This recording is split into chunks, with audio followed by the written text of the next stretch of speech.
I'll crump with you, sweetie.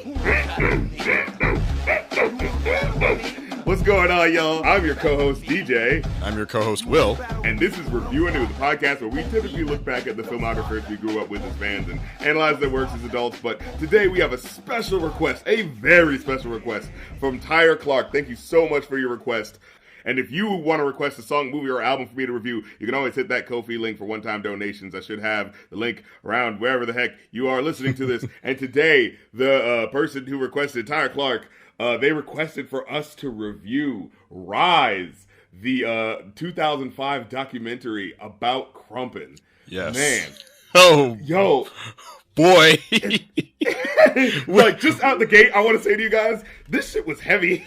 Like, yeah, like when you asked me if I would be willing to check it out for the show, I'm like, yeah, sure. I thought it was gonna be like, think nothing of it. Like, oh, this is a I thought it was gonna be like a Black Panther thing dance, or like a civil rights thing, which it kind of is a little bit of both, but it's like so specific. I'm like, and I began, I'm like, right, and then I saw clowns, and I'm like, DJ, what the fuck did you get me into, man? What is this? What are you making me watch? Yeah, like I wasn't upset, but I was very much like perplexed. Where is this going? I was not bored one bit, just watching this. I'll say that. And I'll say this movie got a couple of tear-jerking moments from me, man. Yeah.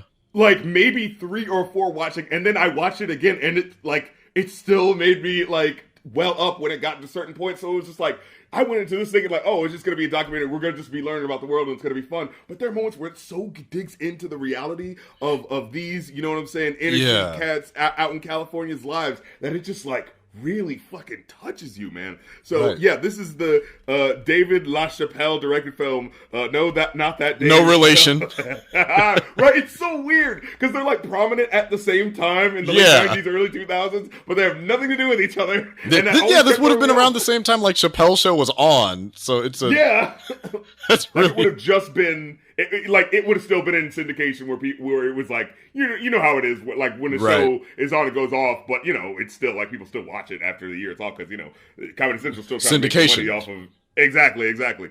So yeah, today we're looking at RIZE, this documentary about Crump and about Crumpin' and how where it came from, you know what I'm saying, and the origins of it. And I love things like this where you do know such specifics about where something originated from, because in this documentary we kind of get it immediately. It's like, oh yeah, Tommy the clown, he was the original dude. And what's so great about it, like as you're watching it, right? We're just fucking going into this shit. Let's go right into it, because like I mean, like Crumping, there's no other real way to kind of get into it, because it's like, okay, so just starting off, like I remember always like hearing about Crumping in the 2000s. It was just kind of like a background thing. In fact, I remember VH1 around the time this documentary came out, probably like, when they did their best week ever and talking about something. Right. I remember specifically there was like a gag about how like, oh, Crump is big and it's getting big in the East Coast Bay Area. And then by the end of the episode, they're like, Crump is already out of style. Oh, wow. And I just remember being like, oh, okay, you gotta, this is a show about like, oh, weekly stuff. So they gotta like take the piss. But it's just like, I mean, all right. Like, whatever. I mean, Crumping has lasted longer than that weekly show has. I remember that show too. For sure. But damn. And like just by fact of there being like all these competitions that sprang from it and stuff like that, So that's just kind of like just incredible to see, out in the real world, but like, especially pointed to in this documentary. And then on top of that, see, I remember that especially feeling like a bad joke because wasn't it 2013 when The Simpsons made that Crumping reference? Was it 2013? Yeah, because when you made... I'll crump with you, sweetheart. Yeah. So Crump has lasted, just a little bit longer than people. And you know what's funny? Like throughout, I still see it every now and then in a dance battle. Yeah, because it's still a legit like. Because when you watch it, it's so clearly like really cool and unique looking. Like when this movie starts, you just see it just starts off just showing you just people crumping, and the way that the way this camera so lovingly records these people and gives them the room to show off their art in such to show off this incredible art in such a in such a way that gives it the respect. And then you see it is so insane. Like it's like the next level of mosh pitting. Like they're just so intense with it. But then the way they're dancing, see, I feel like the way mainstream crumping is always seen as just people doing the like pumping in the front thing. But there's so much more intricacy to it. Like you see like different muscles, like especially at the end. But you see different muscles activate in different ways. Like everything seems like it feels random. Like remember during it feels like it's all evolving in real time to the different people who are doing it. You know, there's no set thing. Yeah, it feels a lot more. This made me take crumping a lot more seriously than at first. Like I always thought it was impressive to an extent, but remember like last year, they were at the protest. There were two people like crumping in front of the police for BLM. Yeah, and that was one of the first things that came to mind. But then I watched it, I'm like, oh no, this is like lifeline. This is keeping people out of gangs, off the street. Like it's all positive and competitive, but it also like has a interesting kind of root to it. There's a lot of absolutely. There's a lot of, in terms of dance chronology, this has ties to both like the present and the past in a lot of different ways, down to the face painting. And in fact, when I first, when they were first describing what was happening, just to wrap up, the very beginning, when you see them dancing, it's more than just, the pumping, right? Like, motherfuckers are climbing up gates, climbing up shit, and still, dancing while doing it and moving their bodies. Like, it's one of those things, you're watching partially because it's so incredible, but partially you're like, is someone gonna get hit? Like, is a fight gonna happen? They had to RKO somebody from the fence with a dance move. But it's so weird because, they seem to have such spatial awareness that it either doesn't happen or whenever it does, it looks like it's planned. Like, you can't tell if it's planned or not. Because they'll, push people and then they'll do something, but it's, clearly oh, boom, it's my turn. Let me get my shit. You know what I mean? So, wait, was that me? Or was this a routine that they worked on? It's really hard to tell, you know? Yeah, it's pretty seamless to tell, what is calculated and what is kind of freestyled, or if any of it is freestyled, or if any of it is you'll never know, because it all if you've ever been to a dance performance or done dance from really experienced people, it looks gorgeous and it flows beautifully. This is kind of an extension of that, but it has the flair and not attitude, it's performative nature of hip hop. It has that arrogance to it. It has this visceral edge to it. Because like I said, as you're watching it, it does feel, it has that sort of, for lack of a better word, 3D effect to it, where it just feels so in your face. You know what I mean? With how they're moving. Yeah. It's fucking incredible. And then just going back to it, when they interviewed Tommy the Clown, the guy who originated the whole thing, he was talking about how, hey, there was lots of gangs. That, there was a time where I was getting a whole bunch of money doing drugs. But then, I went to jail, and it was like, hey, look, there's only 3 things that can happen when you out here, hustling and shit. It can either be, you die, get shot, or go to jail. And I went to jail, and I was really happy that that was all that happened. So I decided to take advantage of my second chance, and it was just really that simple. He was just and so I was just yeah, I'm not gonna screw up the second chance. Okay, let's do something with this. And it just naturally evolved out of the sense of I enjoy dancing. We know that there's, tension in the streets. Hey, man, this is something fun I can do just for the kids. You know what I'm saying? To keep, the next generation have something fun to do. And, it's fascinating to hear them kind of start off. So, when you have that, when you come at it, with just the aesthetic of what? Intense dancing with clown outfits? How ridiculous. It's that, initial thing. But then as soon as you look into the root of it, oh, of course he was wearing clown outfits. He was doing birthday parties at first. Right. And doing the... and it kind of is. Yeah, and then of course you have this initial audience that's there, and of course kids want to see someone dancing really intense like that. That looks really cool. That's really fun. How many other these how many of these poor kids are getting a show like this, a special show? Right, you know what I mean? It's personalized. He's shouting their names. He's rapping with them. He's dancing with. Look, if Pennywise was crumping, it would be a completely different movie. Right. So what Time of the Clown kind of brings to these kids is not only it's fun. It's performative, it's wholesome, but he's also extending it community-wide, because, he knows how bad it can get firsthand. And he's like you said, he's he went to jail, he's boy, I'm glad that's as far as it went, and I saw how bad the streets were kind of going, and how easily kids can fall into these negative lifestyles. So I wanted to create an environment that, and he wound up being essentially a father to, was it Compton? Not Compton. The Bay Area. The Bay Area. Yeah, LA. Yeah. So like Southside and everything. It's like he's just like a father figure to this, like a community of 20 kids of various ages. Like, did you do your homework? If you don't do your homework, you can't clown this week. And they be on it, just like, oh man, I can't clown this week. Yeah, and it's about more than just like, just one person. It's about like the idea of found family and community as the movie goes on, because it shows other people's stories of how they had to deal with, they lost their mom to this, their mom was doing drugs here, and, the father, left them, like all these things. But then you kind of saying like, and then we formed a community, and then, I'm this, it was like, at one point you see like this female pastor is like, hey, what was it? There's Tight Eyes, who was like the big one, and then there's Baby Tight Eyes. Yeah, and he's the one that kind of got like, sort of just adopted. It's like, hey, we sort of picked him up and boom, we doing this now, Yeah, like and they call her mom and everything.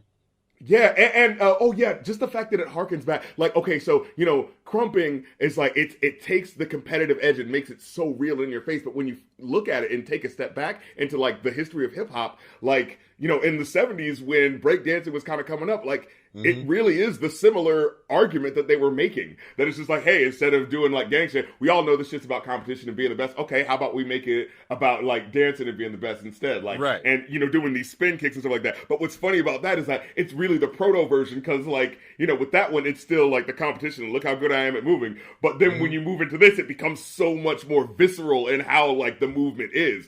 So it's really working on that energy. You know what I'm saying? And as the movie goes on, they talk more about how like, oh man, there's this one beautiful scene where I think it's Lil C. He's like crumping against like the fucking sunset, and it's like beautiful, and he's like, and he's this really like live. Shot, it was Lil C, it was Miss Prissy, and it was another dude, because they showed the full sequence at the end, but like the little shots of them. And the sequence when it's all of them, it looks like it's fucking the best looking part of the movie. So pretty.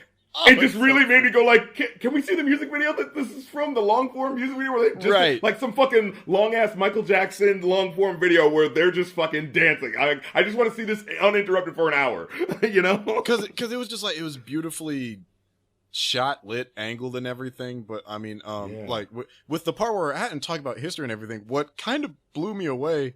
I don't think this is getting ahead of ourselves, but it's like we're talking about the history and interconnectedness of dances, not only how crumping kind of weirdly has some roots in African dance, but the thing that blew me away was them mentioning stripper dance.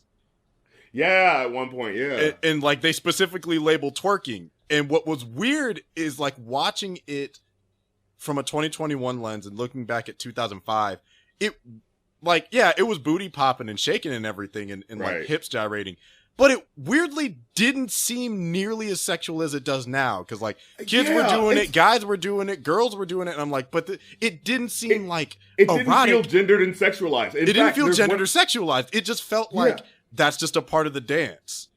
In fact, like, because the way they talk about it was just like, it was like one day we was doing this dance. It was like over the weekend, all of a sudden this kind of came, and it's like, all right, I guess we're doing this now. So everybody bounced with it. And then, you saw this one interview where this person's like, I've seen some 4-year-old boys, popping and doing their thing. And, you hear some parents go like, oh, I'd never let my little girl do that. But then, the guy goes like, but there's nothing inherently sexual about what was happening. No one's dancing on her. No one's doing anything. It's just them doing the moves and hitting the moves. That's what it's about. And within this context, we know it's about that. And so it's that, like, respect for the craft of the dance. And it's like, yo, that's such a nuanced, like, perspective. It was so weird to, like, look, like, this is only 17 years ago when this was shot, and just thinking how drastically things have changed. Like, people have always had, like, Beyonce, Ashanti, Sierra, there's always been, like, hip gyrate dances where, in that context it was sexual. But here, I didn't get that vibe at all. And it's the same dances. The dances haven't changed, but the context has, and the situations have. Because, I'd see, it was, once we get to the big battle that happens later on, there was somebody that was like, it was a dude on the floor on his knees, busting ass. And I'm like, I mean, he was getting it. It's like in the middle of a battle. It's like, I've seen, like, have you ever seen, like, legendary, like, drag balls and stuff like that? Even the context for that is very different for that type of competition. So it's it's weird how much range there is to it. It's really crazy. Yeah, and there's one thing I say, what is that Jamaican dance where it's like, you do the boom, like big, like... Oh, like the dance hall dances? Yeah, but it's like your legs are up where you're like, doing that and then bouncing it back real hard. Yeah. And I saw one person just doing that so effortlessly where it's just like, oh shit, that's so cool. Right. Like they were doing it on someone who wasn't expecting it, and just like everyone's having fun, but it was just kind of like,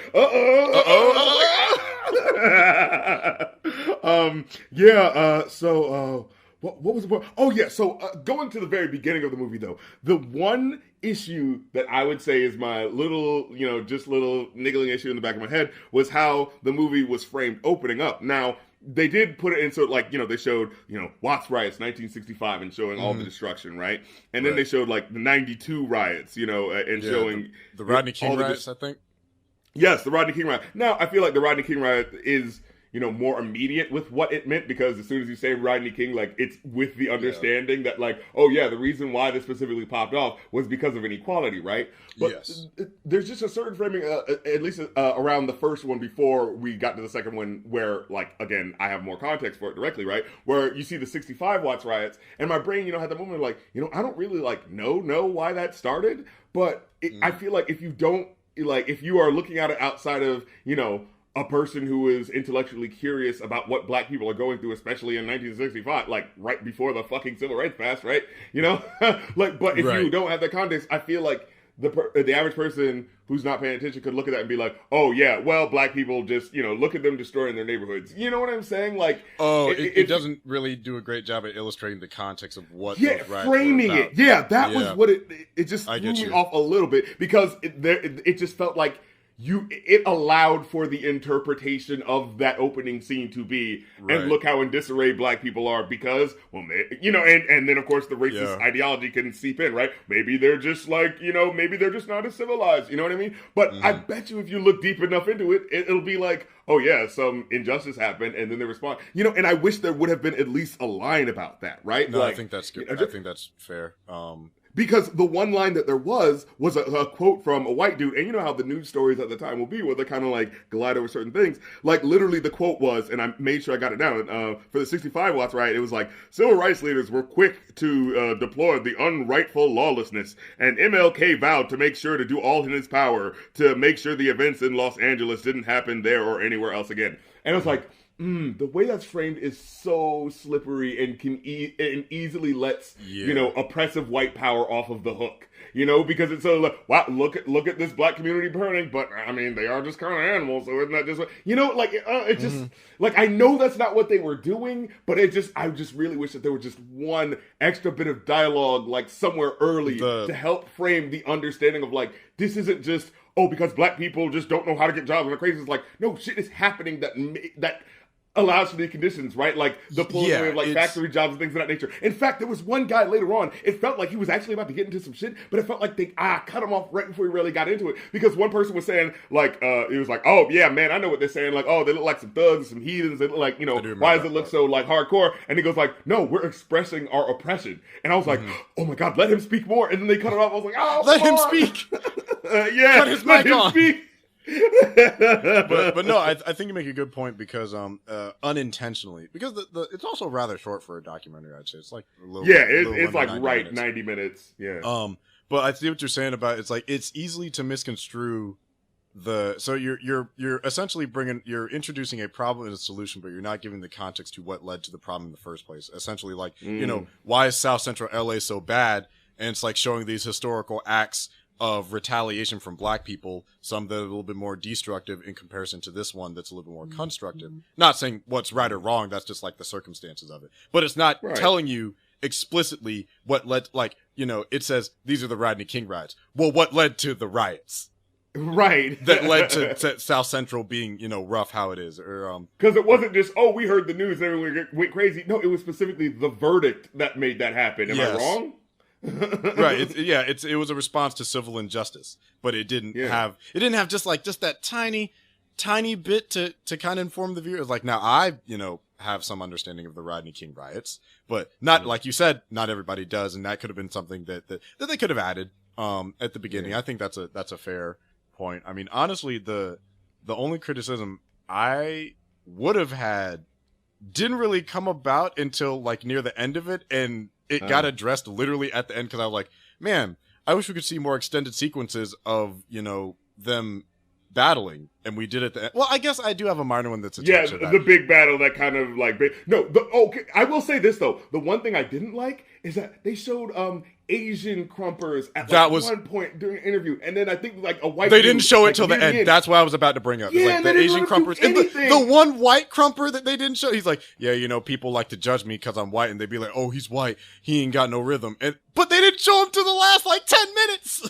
I know. I was like, oh, come on. Like, let's show them some love. Let's show the Asian, especially the Asian people, some love. Like, that's what I wanted to see, you know? I almost got taken out, too, because one of the Asians had I think he had braids or cornbrows, and I'm like, boy, that's the image right there, isn't it? Look, 2005, man, I know. I wasn't judging him. I just thought it was funny to see.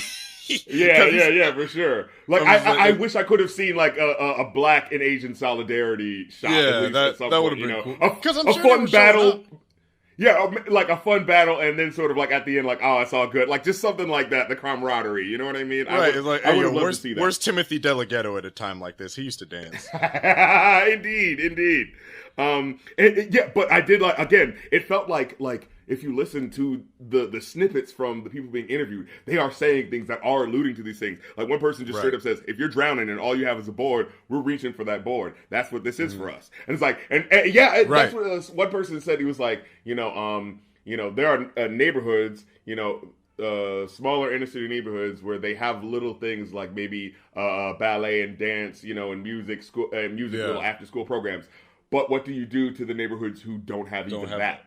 You know what I mean? And that's what we did from that. We had to build from that. And that's that sort of like incredible, it's the way I think about hip hop. When people talk about hip hop, it's just like, oh yeah, I heard some interview with someone, I think it was like Mathematics from the Wu-Tang Clan who helped produce, back in, late 80s, early 90s, he was talking about like, yeah, the music programs were getting defunded under like Reagan and shit like that. And it's like, okay, so we don't have the instruments, but I can still beat on the tables, you know what I'm saying? I can still take my mom's records and like mix it, it's like, it's really that like, we are making something out of nothing because you're literally taking everything away. Yeah, it's kind of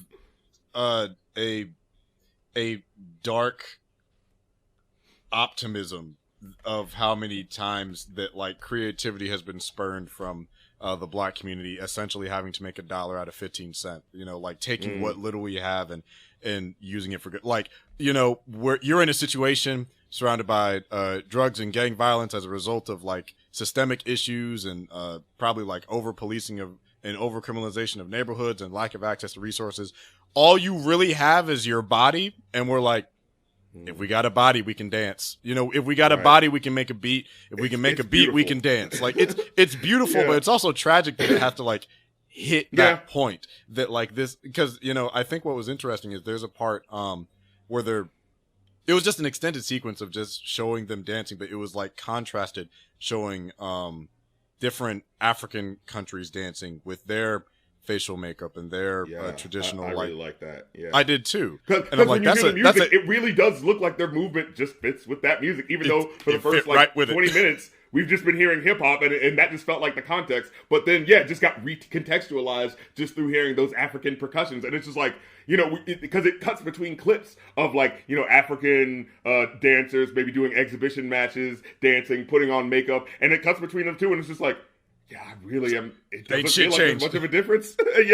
Not much change. It's still competitive. It's still team oriented. It's still very, very cultural. I thought that was a really great illustrating part of the movie. The documentary. I hate to see my people put in such rough situation, because I think that was really what was hitting me in the heart, is like seeing and hear, like, because you hear all these different stories, it's just like one after the other it's my God, without Tommy, I don't know where I'd be. He's like a father to me, and I'm just like, it's just one guy choosing to be nice and he's making a difference for tens of hundreds of lives just because he's like, just dance, bro. And they're like, yeah, okay, all right. I'm going to teach the community. It's like, you going to gangbang? No, I ain't going to gangbang. I'm a dance. My daddy might gangbang, but I'm a dance. But ain't it crazy how it like, there's that like, we were taking so much, but like, it was that simple. Like, Right. you know, like the fact that it's like one dude just made it say, you know what, I'm gonna do this. Like, yeah, that's how I want to do it. And then like, it just feels like it's that optimistic, like, you know, I hate to put it up, one person can change the world, so, because that feels like, well, then don't do anything, folks. No, I feel like it's that inspirational, like, you could be the person that can make you could be decision the one. Yeah, exactly. It's so fucking cool the way it just sort of has that optimistic. I don't know, man. It's a crying. It's a sad happiness that is this movie. Yeah, that's why I use the term, like, it's a dark optimism almost. Like, the situation that led up to it is tragic. However, there is still, like, it's still a optimistic story that's still ongoing, because Tommy's still around. He's still dancing, you know? Right. He's still clowning and everything. So it's not like it's gone away, which I think is good. And like I said, well, and just like I said, like, there's tournaments and competitions now. Like, that feels like that. Do we want to talk about that? Yeah, that feels like that rises shit to the next level, right? Because it is like, now this ain't just a local thing. This is now, like, this is on the same level as, you know, whatever other type of music competitions out there, whatever other type of dance competition. Right. This is just our gutter version of that shit, and you will respect it because it looks fucking good. Okay, I'll get to that second. I just wanted to bring up what was funny is that, like, the music in this also does a really good job at, like, helping me, because, like, there are lyrics it does. in the song. Did you see the lyrics to it?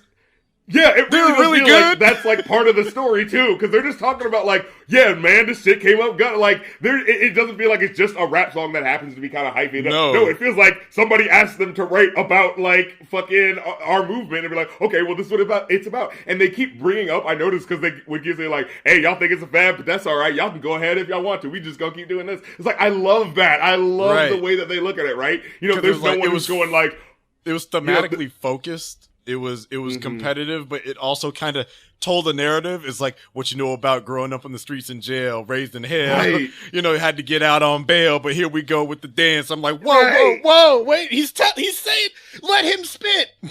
Yeah, he just telling the story. I think there was preach. One part where you see, like, this really old white couple, and that was funny. That was cute. Yeah, it just shows them sort of looking on, and you're not thinking anyways about it, you know. But then it goes like, you hear the lyrics go like, fade to black, but now it's open to the white. Everybody know it's tight. No violence, it ain't a fight. And like, you see them like doing an especially incredible move, and then it cuts to like the old people like just looking shocked, like, whoa. What are the Negroes doing next to? Oh my God, Harold! He spun on his head. And then, you know, the little kids came up to them, and I think they gave them something or something. Give him like a little like balloon dog. I'm like, that's nice. It was so sweet. Oh man. Yeah. Just the way. But yeah, in the lyrics, how they go like, man, like, this legit is not a fad. We legit don't care if it gets popular. This is about what this does for our community. I love that. You know. I do too. Yeah, I think that the purpose of what clowning and crumping kind of does for the community is a net positive. Yeah, and then there was one song on there where it actually, you heard a UK crump rapper. You know what I'm saying? Like, because you were hearing, there was one beat and it sounded particularly minimalist, and I was like, that's kind of like what, like, kind of UK, you know, flows do. And the guy was rapping. He was rapping very hype, so I wasn't really hearing like what the accent would have been, because it just sounded like he was just being hype in general. But then he has one lyric where he goes like, "Feel free to hate. I ain't trying to be your mate," and I was like, oh shit, that is a UK rapper. That's definitely. And then I just had that shock like moment of like, yo, this shit went from LA to the UK, like like it was nothing. From LA to UK definitely sounds like a hybrid drill album title. Oh yeah, for sure. But it's its own insane, intense energy. And I love the one part, again, you know, the motherfuckers in the shit, like, right, they ain't dumb. Like, they know what the stereotypes say, they know what they're referred to are, but it's just like, this is our home, and we deal with this is real life when we live here. You know what I'm saying? And he says, like, and he makes that point about, he says, you know, in the inner city, you know, we're always only thought of as sports player. You know, sports players. You can play football. You can bang your head up playing boxing. You know what I'm saying? Yeah. Like, do those sports that impact your, you know, usually your mental health, or basketball. Like, you know, it's like, it's either these two dangerous sports, which is the main one. Like, boxing was basically the thing, like, until what, like Mike Tyson, right? Like the 90s, you know what I mean? Basically, it's like you either box, play basketball, or play football, and it's like, well, I don't do any of that, so I'm a clown. Right. So Baby Tie-Dyes especially, there's a scene where we kind of get to his story, and it's fucking heartbreaking. And it's a scene where you see him in church doing crump dances, like for spiritual, the spiritual interpretation of the words his grandfather was saying for the sermons. So it was just that the one with the gospel underneath it? Yeah, and it's like it's a lot more slow, but it still has that control where it's just like, oh, this looks like ballet, but it's not ballet because it doesn't obviously doesn't have that form, but there's still a beauty in what he's doing. And again, like the kid just having that moment of like, well, I just wanted to interpret into my body what the words were, and it's just like that's such a clever. Like that's exactly basically what praise dancers are. Praise dancers is crumpers for Christ. Which, I never thought about it like that, but that's exactly what they are. Down to they have the face paint, they have the outfits. Yeah, praise dancers are just crumpers for Christ. They're clowns for Christ. But when you watch it, it doesn't seem like stuffy, liturgical, like, oh, this is silly. Like, as you're watching, what I'm saying? It feels free. Like so genuine. Yeah, like, it is fascinating, this fucking movie. Because, you think like, oh, crumpers for Christ, what it is doesn't that just sound a little silly on its face? But then as you're watching the scene unfold, you're just like, this is beautiful. And this is these people finding, like, community, spirituality, and, you know what I mean? Yeah, like, and especially if you ever seen like an authentic praise dance, it does kind of generate a similar response because it's like it's an interpretation of because with the crumping here, it's a little bit more. I'd say in the actual battles, it's a little more free and loose, but it's like in different contexts, it can serve different purposes. I think. Yeah. So it's like in a religious one, it can serve a more spiritual context. I think once when we get to the end, it's a little bit more emotionally motivated in certain areas. Yeah, well, it's fascinating because it starts off, it's just like, hey, it's just individuals expressing themselves, and then it can go beyond just like the abstract expression. You know what I'm saying? Right. Like to have it something that is specifically channeled, for your faith. And like I said, when he's dancing against the sun going down, it looks really beautiful on the beach. So as that scene opens, you hear someone say, crump is a closed chapter of your life of hurt and sorrow and anguish that others don't know about. And so like that sets the stage for when he starts dancing against the sunlight. And then you hear his mom go like, maybe he's angry that he's seen me work all my life and yet we still seem to be in this standstill pattern, maybe because of this, maybe that. But just like that initial like sort of, very directly capitalist adjacent criticism, right? Like, he's angry because he's seen his mother working as hard as she can all her life, and yet we're still here. It's like, that very direct anger calling out what the fucking bullshit is, like, this goddamn movie, it's so much deeper than you think it's gonna be. You thought this was just crump. Nay, there's narrative too. No, good sir. No. Then there's the background check is crumpers. Right, there's a scene where in the interview, Tie-Dyes and Baby Tie-Dyes are next to each other, and the mom's there, and he's going like, they're talking about the situation with the dad who had committed suicide, and man, that one was rough because like he was like, I was just like spending time with my dad, and then I got a call from my mom saying, he shot himself in the head in the backseat of the car. I'm like, whoa. And we got to work on mental health in the hood. Secondly, after we get through all this crumping. Yeah, it's the way that they talk about it so like casually, right? Like, because it's the sort of like, well, this is what happened. Like, it's this weird sort of like, it doesn't have a heightened sense through how they're talking about it. It's this sort of feel like, yeah, and we just kind of had to deal with that, and there's kind of like just sort of I don't know if languid is the word, but just a sort of like listless way that they're saying it, and then there's the emotional break moment where Tie-Dyes is talking about Baby Tie-Dyes, and he says, "Hey, I know Baby Tie-Dyes looks up to me, and I'm trying to be someone worth looking up to for him, but in some ways I look up to him, and I know I never tell him that, but I do, and and it was like that moment like."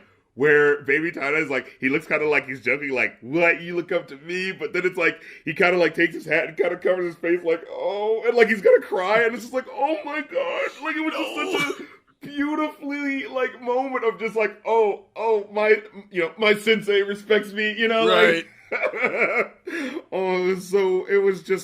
it just hits you so hard when that happens. So, it gets the part where, they start talking about battle zones. He says, like, all right, we know gangs are, it's about competition, all sort of thing. And so it's like, all right, we channel that energy into the music.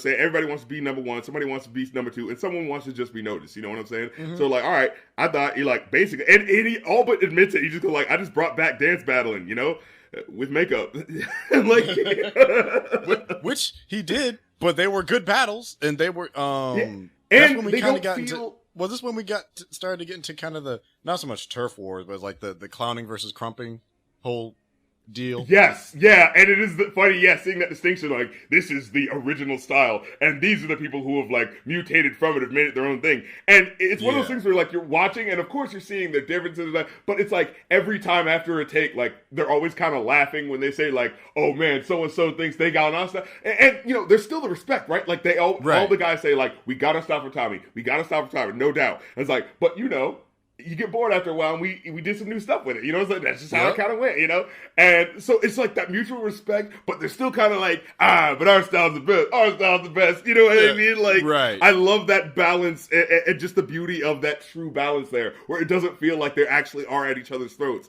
It's like, no, it's about the competition and about, getting out your energy through that. Like, I love that there's that understated understanding. Like I think earlier in the movie they said, like, if you're outside and you're just looking at it, it looks like, whoa, is it just like, are these gangbangers like getting mad at each other and stuff like that? It's like, no, it looks like that to you, but for us who have the context of knowing what we're trying to escape, we already have the context and we understand.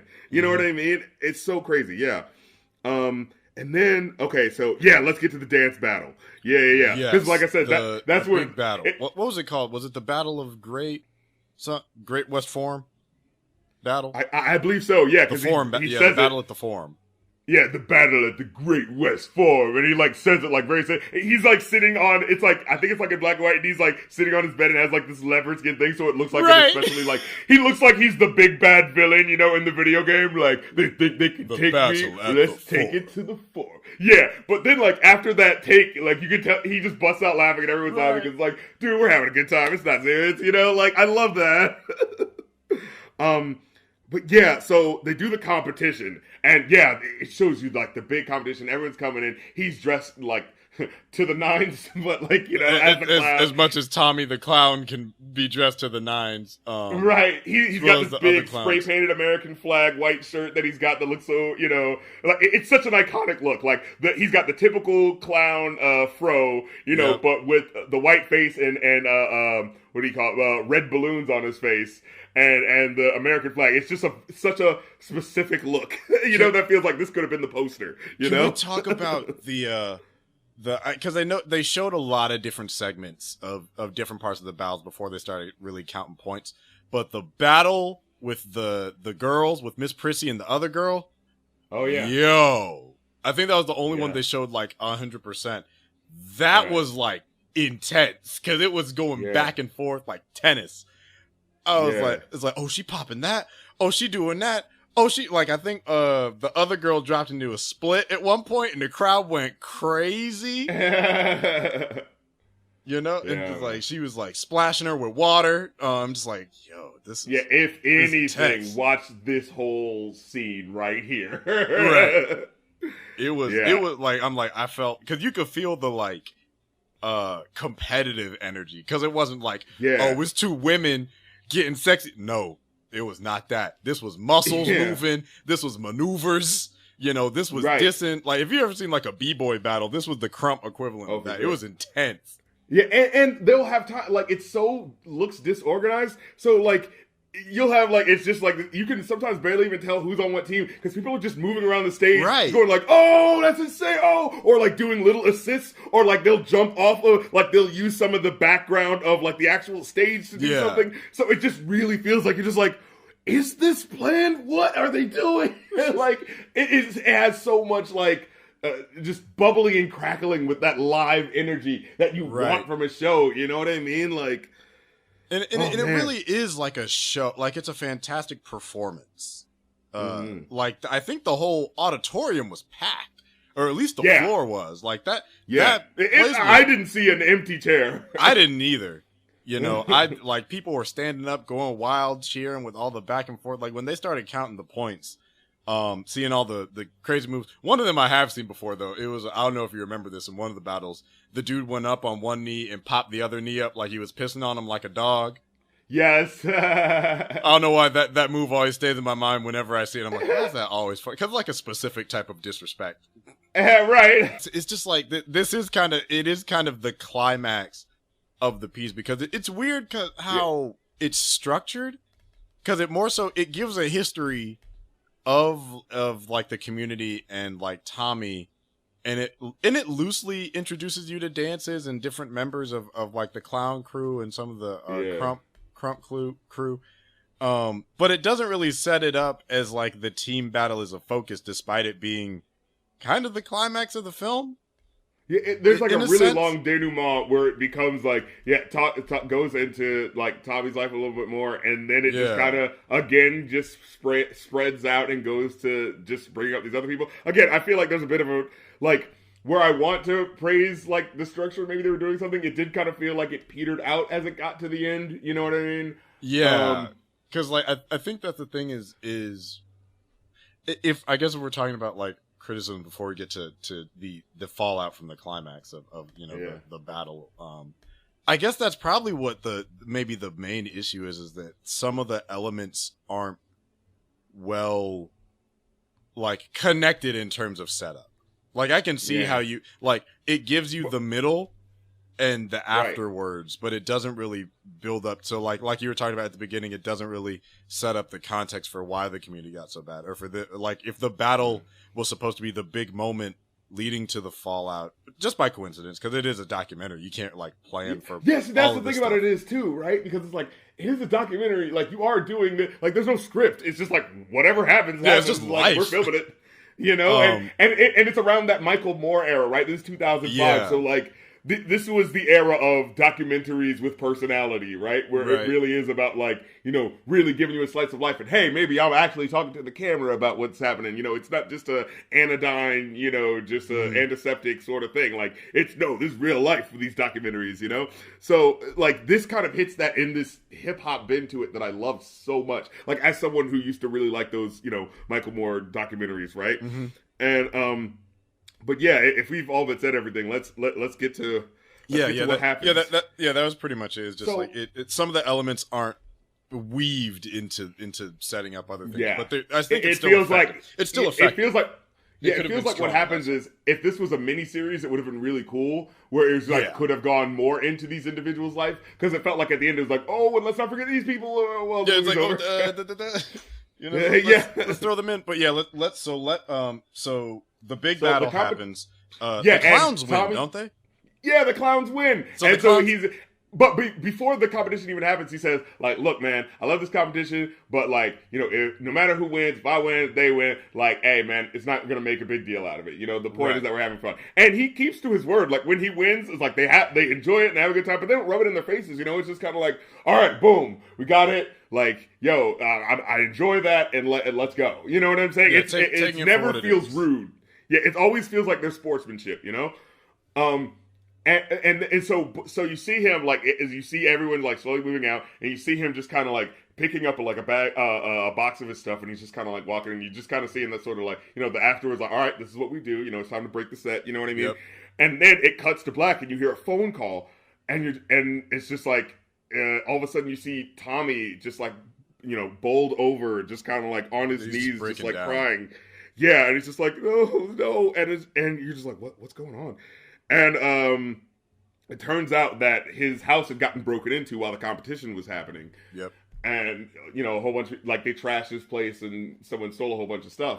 And it was devastating watching this man who was so happy and being so positive. It was so like if you didn't know it was real life, you would have thought Dave Lachappelle was like, well, we need some drama in here. Right.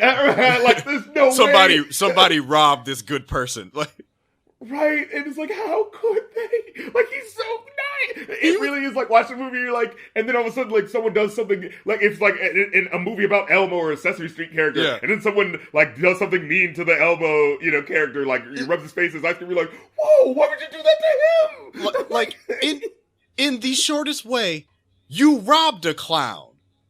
You can't feel good about yourself.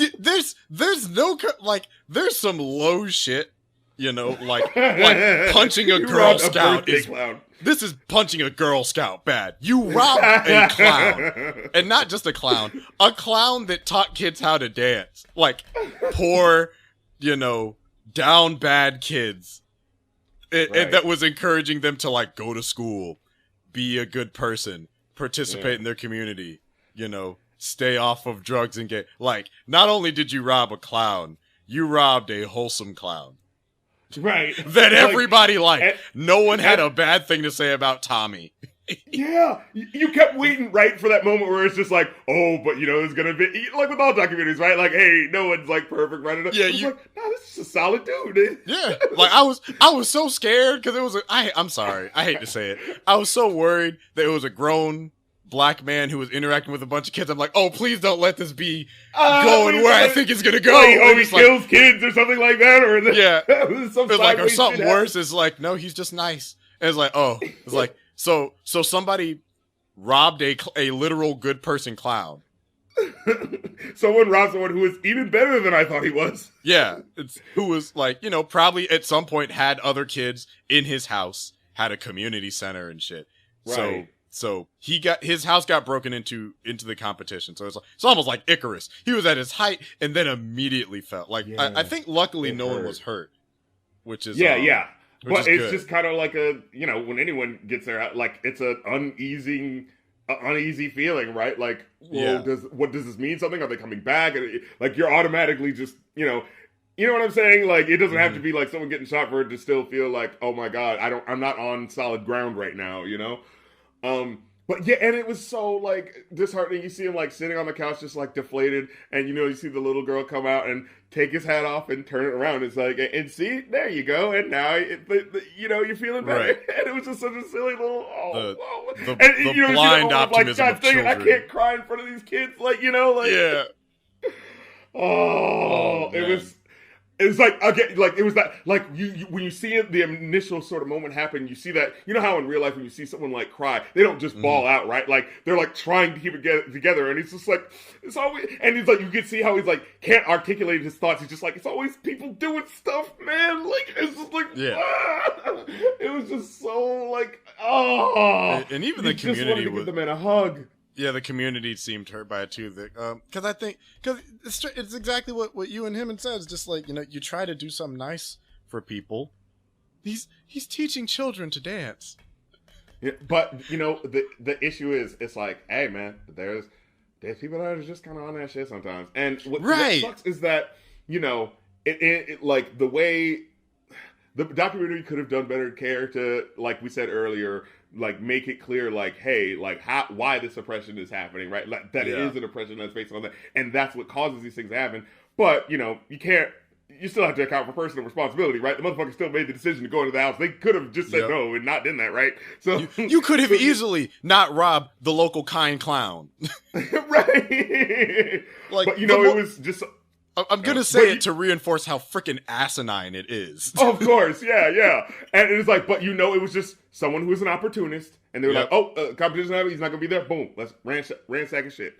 It's probably just as simple as that. You know what I mean? Like someone just not caring about the community and just being like, hey, he got a PS2, let me get that. You know what I mean? Yep. Like, but yeah, so after that moment, and then it's like a 1-2 punch. It's like that one, and then you hear about this other girl who had gotten shot by the teenager again, opportunist, stray bullets. Like I think she was only 16, 17. Maybe like 15, and her friend was like 13 maybe or 15, something like that. Yeah, like her and her friend got shot just in random stray shooting, and I'm just like, damn.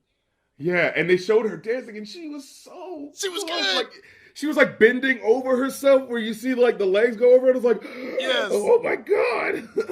And he wound up losing his house. He had to move into an apartment.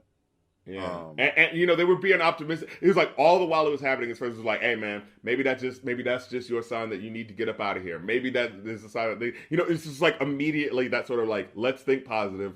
Let's like all we can do." The best thing we can do for ourselves is think positive, so let's do that. It's just, just the eternal optimism in the face of all of this darkness.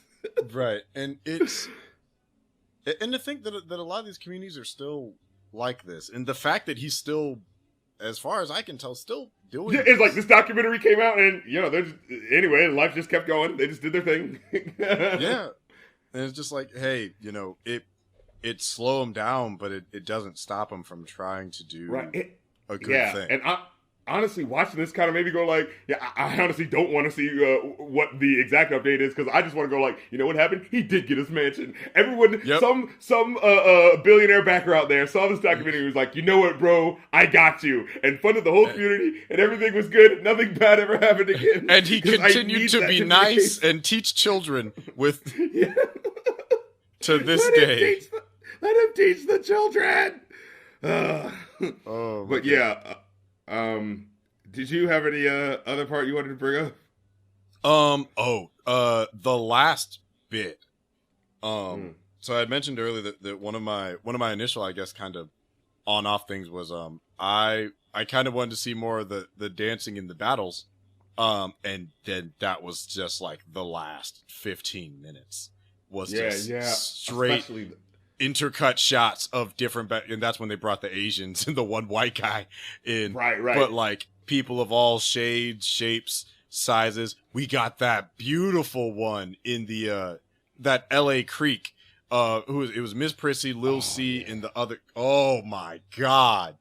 The way their bodies were moving, it was you could see everything. Yeah, just dripping with sweat, and you could see every like pectoral, every fucking muscle moving, and it's moving like the way they're moving. It was like they're made out of fucking rubber band or some shit. Like it didn't look real, and it was cool. It's like they got like the hip hop clothes shit where it's like the drawers are sticking out, like especially puffed out over the pants, but it's so part of the style, and you're seeing how they're moving, and it so looks like hell yeah, that's fucking. You know what I mean? The goddamn like it looks so especially fucking cool. Like of course you wear it like this when you do this dance. You know what I mean? Like right.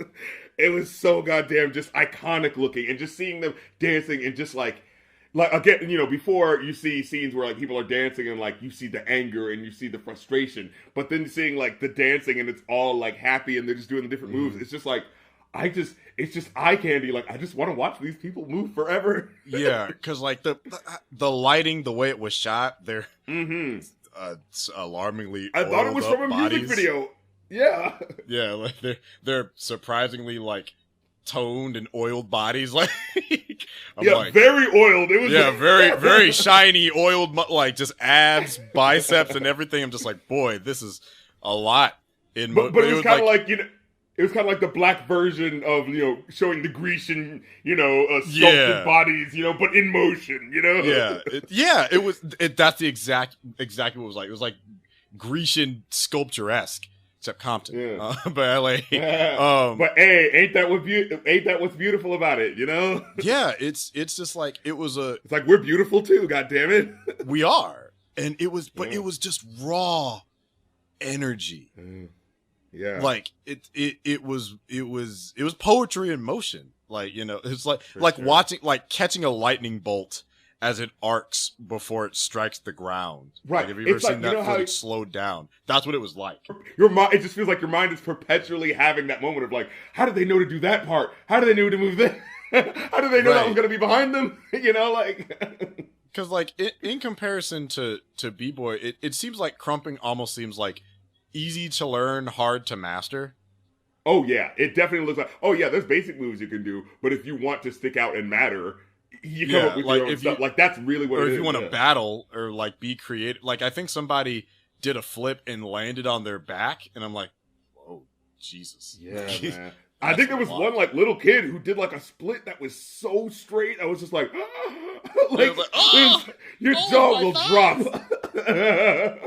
My balls rescinded. How did you do it? Thank God I didn't hit puberty yet. Yeah.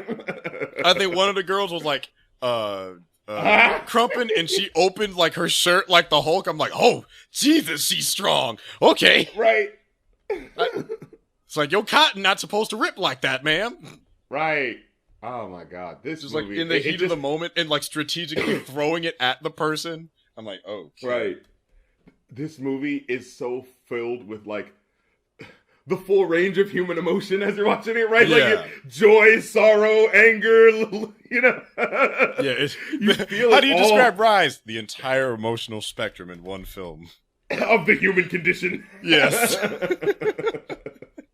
But yeah, so a resounding, definite watch the movie. Of course, like, it's not perfect, you know, but it is so worth the price of admission that you're just going to be like, you might, like, this is one of those movies you're probably just going to be rewinding parts just to be like, wait a minute, let me see that again. Yeah, I was like, did I just see what I thought I just saw? Right. Wait a minute. I didn't know black people could do that. Oh, don't you love how at the beginning of the movie they put that little disclaimer? None of this footage has been sped up. Yes. I was like, when that came up, I'm like, what am I about to get into? Right, and as you What watch is the the movie, Flash? like, What is this? yeah, right. And as you watch the movie, it's like, you know, at first it's like, oh, what a joke. Oh, these dances are so good. But as you're watching, it's just like, no, I did actually need to be told that, because my brain would have been like, no, did you fast forward? How do they move that fast? Yeah, like where's the Flash at? How they get in the Flash Force or whatever the fuck it is? The speed Like, you force. try to check the speed. It's like, is this 0.25? Did they speed this up? It's like, no, they didn't. They're just good. Like and matter of fact, maybe I might even want to see like a 4K slowdown just to see the little movements going. So, because they'll do certain movements that are so fucking quick that you barely have time to breathe. Like, there's one person, they were dancing all up here, like all in the upper part, and then they like popped down and did like a fucking Russian fucking kick dance real quick 3 times, and then popped right back up like it didn't even happen. And I was just like, what the fuck was that? it's like, so you gonna act like you didn't just do what you did, Vladimir? What was that? Right. Vladimir Jackson? What the hell was that? Hey. But yeah, this, like I said, definitely worth the price of admission. Definitely watch this movie. It will make you feel some type of way. You'll feel something leaving this, because like that's a guarantee.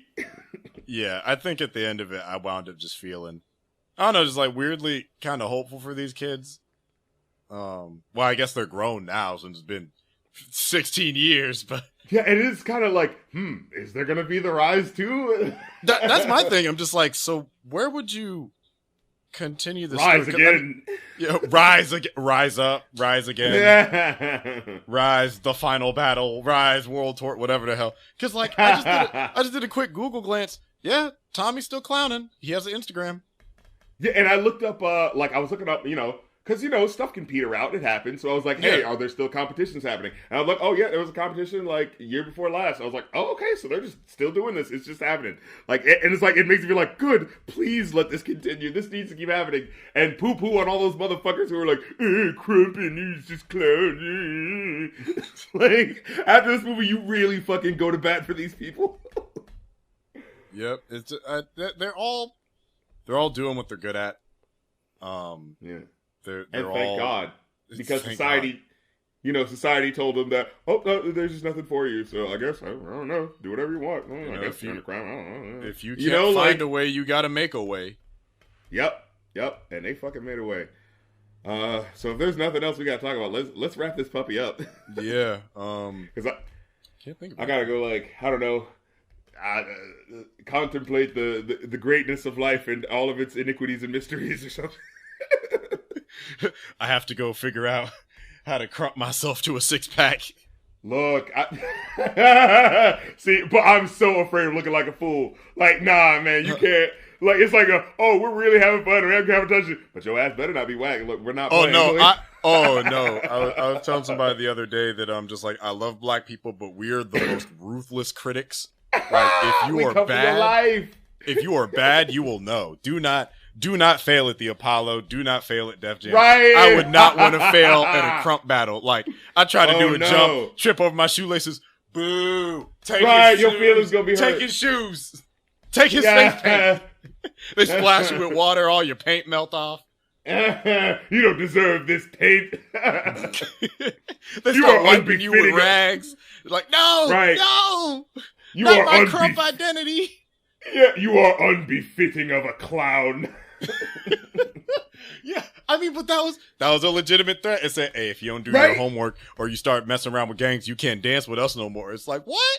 I can't dance if I don't do my math. That's a legitimate threat. If you don't finish math on time, you can't dance this weekend. And the thing is, like, that is so, like, if I was someone who was into like dancing and like that shit where it's so that self-expression, that type of shit. Oh yeah, I could totally like that incentive to straighten up and fly right is so immediately viscerally there in a way that. Yeah, exactly. In a way that, having some, like, fucking police officer come to your school and say, don't do drugs, kids, because if you do, I'll have to come arrest you. Like, no one gives a fuck about that, like... Negative reinforcement doesn't work, but, like, a positive reinforcement with association does, because it's just, like, you give them something good to work for that matters to them. Like, if you give a kid something... if you give a kid incentive and then, kind of instill morals with it, they're gonna turn into a better person, and then it's like, hey, if you don't do this thing that you need to do to make you a better person, then you won't be able to enjoy the things that you actually like to do. Yeah, it's a good lesson. Because life should be enjoyed. God damn it! Right? It's like your life should not be suffering. Sometimes you just, shit. When I was in college studying, I would stop in the middle of my cram sessions to dance break, and my roommate would he'd nod approvingly, and go back to looking at his notes. Get your energy out. Right, I'm just like, I gotta get the energy out because I'm stressed and scared, nigga. Nah, dude. I ain't afraid to say it, man. I dance to some fucking shit just cause, man. Like, I dance to music all the goddamn. Hey, if anyone sees my streams, they know I'll dance on the. What was that fucking clip? That Busta Rhymes shit. I couldn't even control it when it came on. It was like, don't this shit make my people want to jump? Yes, it does, Busta Rhymes. That's what my feet tired now, because I was dancing my ass off at BlurredCon. I woke up the next day, I'm like, damn, my feet hurt. Nice. I gotta dance again. It's like, damn, my feet hurt. Oh, it's Saturday. It's another dance party. It's another day to dance. All right, I guess. Let me get like some water and like a lemon or something like that, and then I'll be back. Let me fuel up before y'all turn on that Meg the Stallion. Right. Start crumping the Meg the Stallion is a hilarious image. Oh, I can't. I gotta look it up now. It is. That is an infectiously funny image to think of. Oh. Oh shit. So this has been the Review New Podcast. Thank you guys for listening. If you want to hear all the exclusive episodes, be sure to check us out on Patreon at patreon.com/rapcritic, because that is where the episodes are now, as well as Rap Critic episodes. So all my stuff is basically on there. You get to hear everything I do first when it comes to the movie podcast and the episodes I do. So head over there. What are you waiting for? Don't even worry and don't even think about it. Just head on